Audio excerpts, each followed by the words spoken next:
National Institute of Standards and Technology, or NIST, also investigated the World Trade Center collapse. Let me say about the Nist report. My paper and Kevin Ryan's paper addressed the Nist report, and those two papers are available at journalof911studies.com. Nist commissioned Underwriters Laboratories to do an actual experiment test with fire on floor assemblies. These are model floor assemblies now, built just like the World Trade Center floor assemblies. This is the right thing to do. Do an experiment. Underwriters Laboratories built the floor assemblies, put fire in there, more intense actually than what you would expect in the towers. They beefed up those fires. Nist, to their credit, says, yeah, that's right. The steel does not melt in these towers, but maybe warps enough. So we're looking at the warping here, see. And of course, in these experiments, where they had these extra hot fires for a long time, the steel did not melt, you see, at all. But what you do have is warping. So you've got these long floor assemblies, and the warping in the middle was about 3 inches, not that much, okay? 3 inches warping. But they didn't fail. See? They warped, yeah, 3 inches, but no failure. Kevin Ryan, he was working at Underwriters Laboratories at the time. My name is Kevin Ryan, and currently technical services engineer for a healthcare company.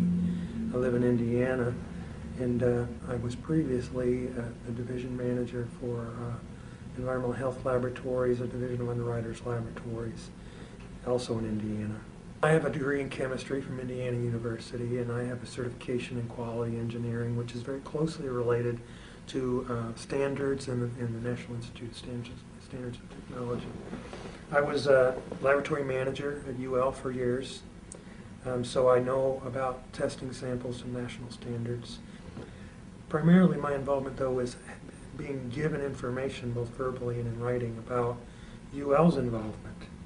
Also seeing the importance of the issue, and then putting those two things into questions back to my upper management and what we were doing as a company to respond to the official story. But I think to some extent I was fooled by the official story as much as anyone, and I had to admit to myself at one point that I was wrong. That was in 2003. 2 years before that, right after 9/11, is when the chief executive officer of my company, Underwriters Laboratories, had told the staff that UL had tested the steel, had actually certified the steel, he said, used to build the World Trade Center towers. And found out that the steel evidence had been destroyed from the buildings. That related quite directly to the statements made by our chief executive officer that we had tested steel for fire resistance, and yet the steel had been destroyed, which the evidence would have told us what had actually happened. I first sent a formal question to our chief executive officer at Underwriters Laboratories in 2003, in late 2003, and I laid these concerns out to him. I said, look, you told us that we tested the steel or certified the steel. This steel has been destroyed. There's alternative explanations for what happened. You know, the official explanation is something that is, if true, extremely low in probability. So what are we doing? What are you doing to protect our reputation as a company? And he responded a month later. He did confirm that UL had tested the steel used in the World Trade Center buildings with quite a number of statements that I have in writing. Clearly, this chief executive officer, who was a Harvard-trained lawyer, by the way, not an engineer, had fully accepted the official story and had been given information himself about testing done 40 years ago by our company to certify the steel in the World Trade Center buildings. And he shared that both verbally and in writing with staff at UL. When he wrote to me, he copied several top executives who all have this in writing right now. And but he asked me to be patient, wait for the report from NIST, because UL was working closely with them to try and figure out what happened, and eventually there would be an explanation. And I did wait for another year, and the report came out. It included a great deal of contradictory information.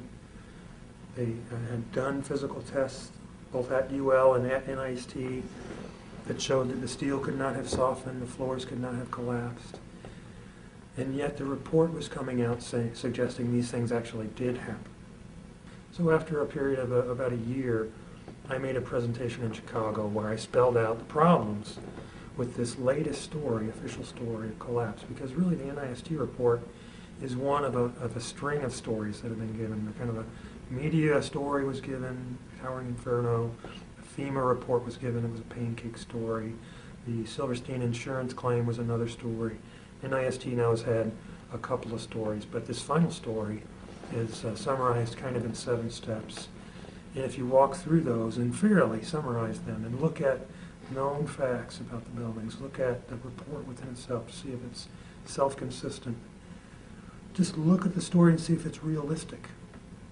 In all 3 cases, you can see that it's not, that it's actually false at every one of those 7 steps. And that's just a collapse initiation sequence. They don't really describe the actual dynamics of the buildings falling. They actually just say, global collapse ensued. And that way they can ignore a whole lot of evidence that points to an alternative hypothesis, like explosions from witnessing explosions or hearing it, demolition squibs coming off the buildings, the speed of collapse, which is a very important piece of evidence. They can ignore all of that by just saying global collapse ensues, period. The biggest problems with that story are the fireproofing being lost. And I show in my lecture that the tests that were done, very weak and humble tests done by Nist, prove that actually the fireproofing could not have been lost in the buildings.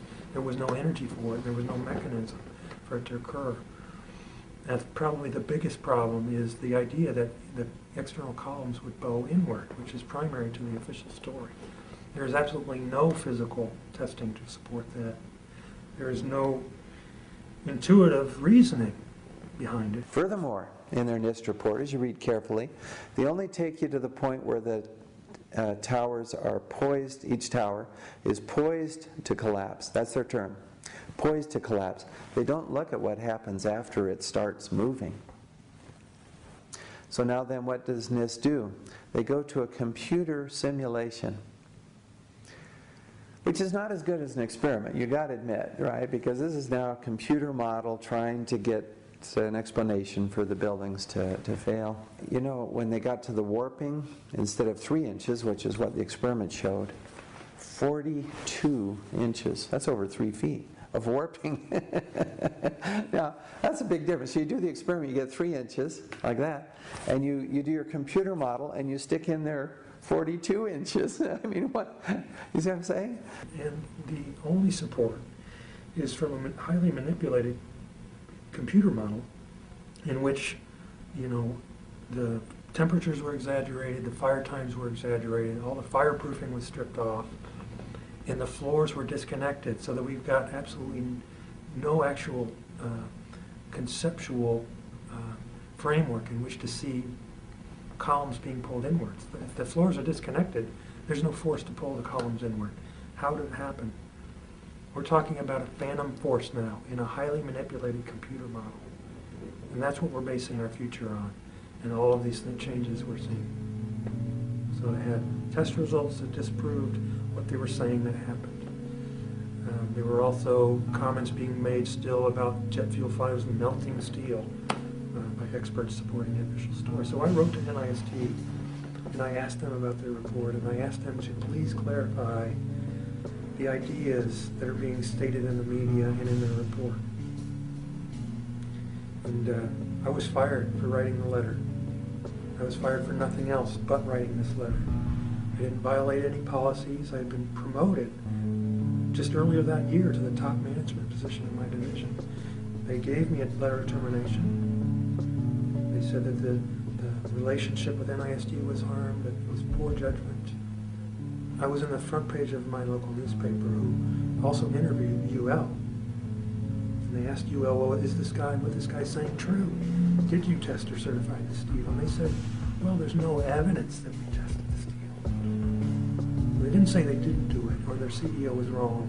They said there was no evidence for it. Okay, that's a problem. Nist is also under non-disclosure agreement. That's in their report. In other words, they can't say too much. So someone above them is putting these constraints on these guys. We offered to sit down with the guys at Nist or debate them, sit down, whatever, talk to them about our concerns. They declined. We had mentioned a specific time and place. And so we said, well, look, you name the time and place. We just think we ought to talk about these problems. I mean, this affects the whole world, really. The weaknesses in your analysis. And I guess I wasn't too surprised. They said a change in venue and a change in time will not change our decision. We're not going to sit down and talk. I'm Jim Nesh. I've been in the foundry business for approximately 28 years. My expertise is I pour metal. I have a gas-fired furnace. It runs 750,000 BTUs, and I pour all non-ferrous metals, brass, bronze, aluminum. It takes me approximately, in a controlled environment inside the furnace, 45 to 55 minutes to melt brass, which is poured at 1950 to 2000 degrees. Bronze is higher temperature, but I can go to like 2350. I do not pour steel because it's too hot. Crematories are above, like, say, 2500 degrees, that people are disintegrated. That if there were people in that building, how did they peek out and look or jump? How are they not melted immediately if they have a heat that intense to warp or mess with the structure of steel? How are the people still alive? It's impossible. To weaken something 50 feet away would have melted you to be in its vicinity. Logically, physically, no way could have caused a collapse in any way. It could not have affected the collapse of the World Trade Center. It's impossible. After you let the buildings come down, you have to explain this flowing material right at the corner, by the way, which is on the north face of the South Tower. But right there at that corner, this molten metal with the orange glow, yellow-orange glow, flows out for minutes. There's a lot of it. And then right at that corner, you see this weakening, the twisting and the collapse of the building. Nist tries to explain that molten metal, which is yellow-orange color, a lot of material flowing out. They said, well, it's aluminum. That's what they said early on. And then I did experiments with aluminum and it's silvery. So they came back and said, well, aluminum with, wood, chips, plastic, carpet, stuff mixed in, that they said can have an orange glow. Well, the can caught my attention. I immediately was out doing experiments, Molten aluminum, we put in some wood chips and plastic, wood ash from my wood-burning stove, and carpet pieces and glass. I mean, we're just putting all this stuff in there.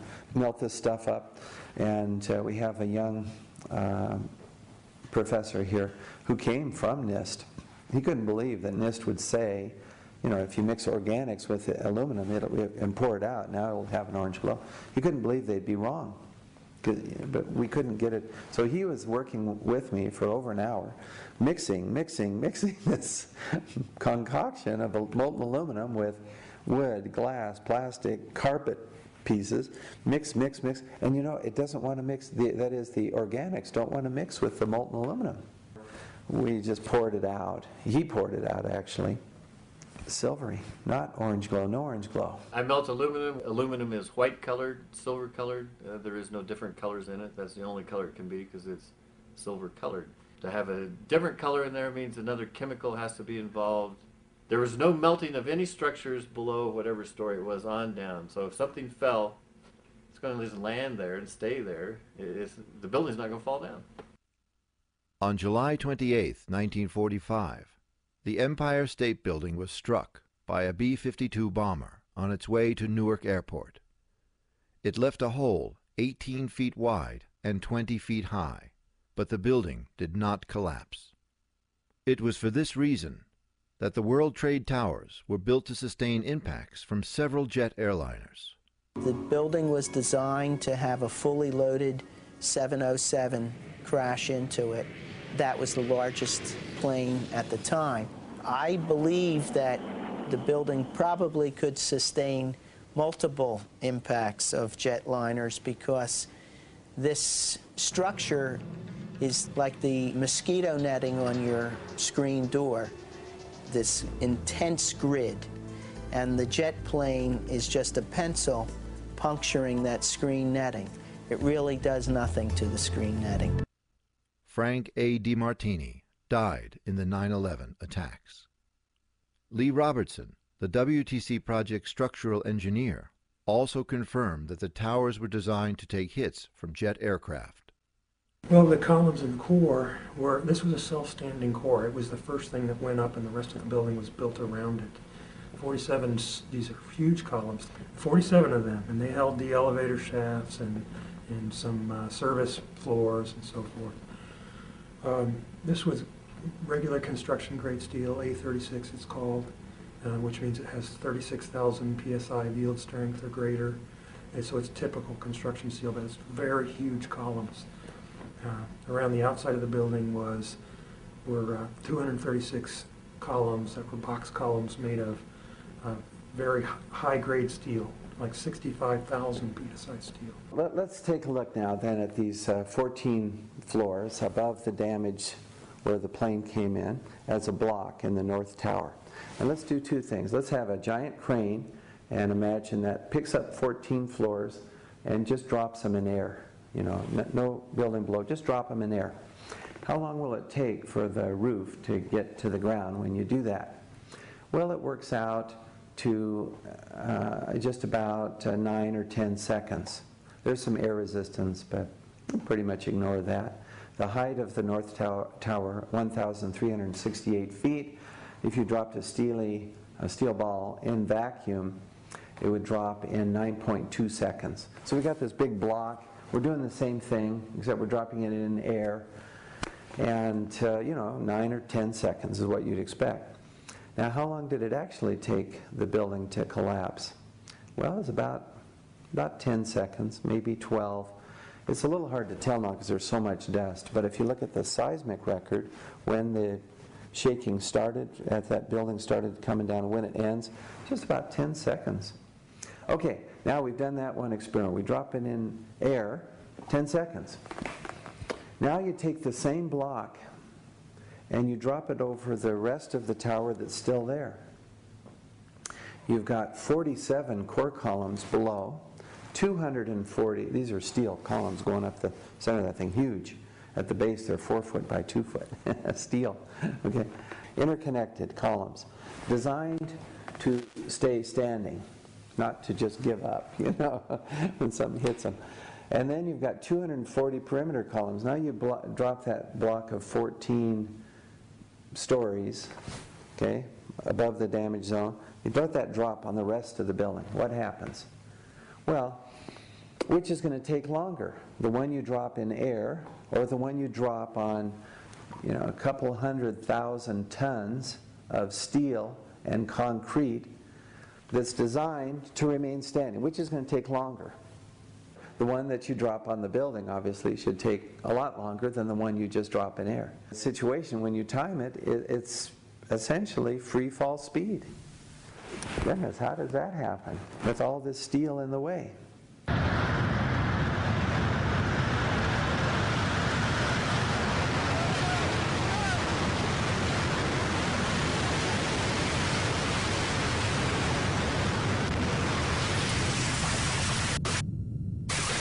This is another way of saying that we need to look at conservation of energy and momentum. That analysis has been done by Professor Cutler, professor of mathematics. He comes up with 36 to 40 seconds, just this block hitting stationary matter. And now you throw in the columns, and this gets us to Gordon Ross, a mechanical engineer in the United Kingdom.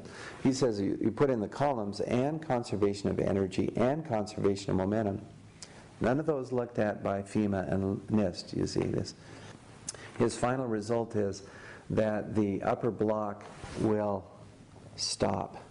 The destruction goes a ways, but then it stops. I mean, why should we assume that the building below just gives up? No. That upper block goes a ways and then it stops. And it might actually fall off due to asymmetry. That's what you expect. You don't expect it to fall straight down at free fall, near free fall speed, unless you get the material out of the way below. The way that's done is with explosives.